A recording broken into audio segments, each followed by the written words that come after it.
কোটা সংস্কার যদি এত শখ আপনার, যদি কোটা রাখার এত শখ, তাহলে প্রধানমন্ত্রীতে মুক্তিযোদ্ধা কোটা নিয়ে আসেন দেখি। এই দেশের ইতিহাসে মুক্তিযুদ্ধ এখন আজকে এসে 2023-24 সালে এসে 2.5 লাখ নিয়ে আসছে আওয়ামী লীগ সরকার। ভারতে যেখানে ট্রেনিং হয়েছিল তারা 70,000-এর নিচে লিস্ট দিয়েছে। ভারতে যে আর্মিরা যারা মিউটিনি করে বেরিয়ে গেছিল, যারা ট্রেনিং নেয় নাই, সব মিলায় ধরলাম ভাই 1 থেকে 1.5 লাখ মুক্তিযোদ্ধা।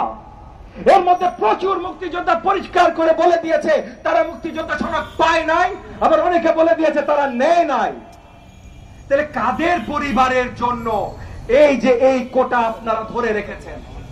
ভাই, সরকারি চাকরিতে চুরি কি আপনি এমনি করেন? আপনাদের বড় বড় নেতারা টিভি ক্যামেরার সামনে ভাষণে ধরা পড়েছে বলতে, পরীক্ষাটা জাস্ট দিয়ে আসো, বাকিটা আমরা দেখা নিব। যদি বাকিটা তোমরা এমনিই দেখা নিবা, তাহলে মহান মুক্তিযোদ্ধার নাম এভাবে কলঙ্কিত করার কি প্রয়োজন? মুক্তিযোদ্ধা কোটা সরাও। আজকে এই তরুণ সমাজ এবং ছাত্র সমাজের সাথে আমরা সবাই আছি। আজকে এখানে রাজনৈতিক দল হিসেবে মান্না ভাই, সাইফুল ভাই, নুরু, মঞ্জু ভাই, আমরা যারা আছি সবাই আমরা ছাত্র সমাজের সাথে আছি। আজকে এখানে বিশ্ববিদ্যালয় শিক্ষকরা আছে, ঢাকা বিশ্ববিদ্যালয়, জাহাঙ্গীরনগর বিশ্ববিদ্যালয়, জগন্নাথ বিশ্ববিদ্যালয়, আমি নর্থ সাউথ বিশ্ববিদ্যালয় শিক্ষক, আমরা আছি। আমরা সবাই ছাত্র সমাজের সাথে আছি। আজকে গত 2 দিন ধরে এই দেশের জনগণ, আপনারা কি খবরে না দেখেন? খবর তো বন্ধ করে দিয়েছে, কেউ আর খবরে লাইভও করতে পারে না। কিন্তু সোশ্যাল মিডিয়াতে দেখেন নাই কি অত্যাচার হচ্ছে আমাদের সন্তানদের উপরে, আপনার সন্তানদের উপরে, আপনাদের ছেলে মেয়েদের উপরে। আমার তো ভাই 2 ভাবে লাগে। আমার রাজনৈতিক দলের ছাত্র নেতারা, কর্মীরা আছে, তাদেরকে যখন আক্রমণ করে লাগে। আমি শিক্ষক, আমার ছাত্র ছাত্রীদের যখন আক্রমণ করে লাগে। এর আগেও লেগেছে 2018 সালে যখন নিরাপদ সড়ক আন্দোলনে ছাত্রছাত্রীরা মাঠে নেমে এসেছিল, তার আগে যখন কোটা আন্দোলনে এই নূর রাশেদরা মাঠে নেমে আসছিল, তখনও কিন্তু হাতুড়ি দিয়ে হামলা হয়েছে, কাটা রাইফেল দিয়ে হামলা হয়েছে, হেলমেট বাহিনীর হামলা হয়েছে।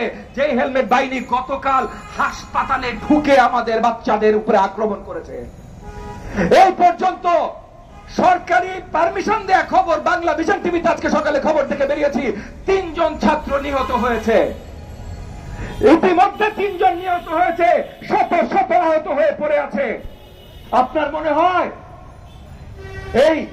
এই পিছা সঙ্গীক, আপনার এই হেলমেট বাহিনী, যেটাকে ছাত্রলীগ নামে পরিচিত, প্রধানমন্ত্রীর এবং এই ফাঁসিবাদ সরকারের লাঠিয়াল বাহিনী, এরা আজকে আক্রমণ করবে না? আপনাদের মনে হয় এই 3 নিহত 3-এ থাকবে, শত শত আহত শত শত থাকবে? না ভাই, হাজারে হাজারে যাবে। গতকাল হাসপাতালে ঢুকে আক্রমণ করেছে, কালকে আপনার আমার বাড়িতে ঢুকে আক্রমণ করবে, কে ঠেকাবে? 71 সালে আমরা সবাই, আমাদের ভাইয়েরা, বীর মুক্তিযোদ্ধারা অস্ত্র হাতে তুলে নিয়েছিল এই ঠেকানোর জন্য। আজকে আবার সময় এসেছে ঠেকানোর।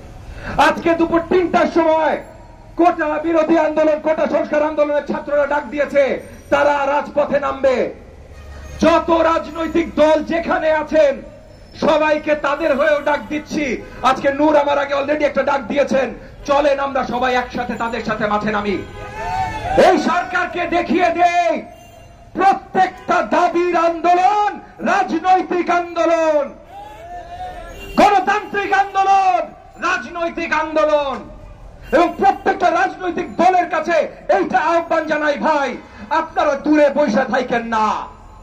আমাদের সন্তানদের উপরে আক্রমণ হচ্ছে, এখন যদি আপনারা বসে থাকেন, এখন যদি আমরা বসে থাকি, রাজনীতি করার আমাদের কোনো অধিকার নাই। যা কিছু করার অধিকার থাকুক। আপনাদের সকলকে ধন্যবাদ। জয় বাংলাদেশ।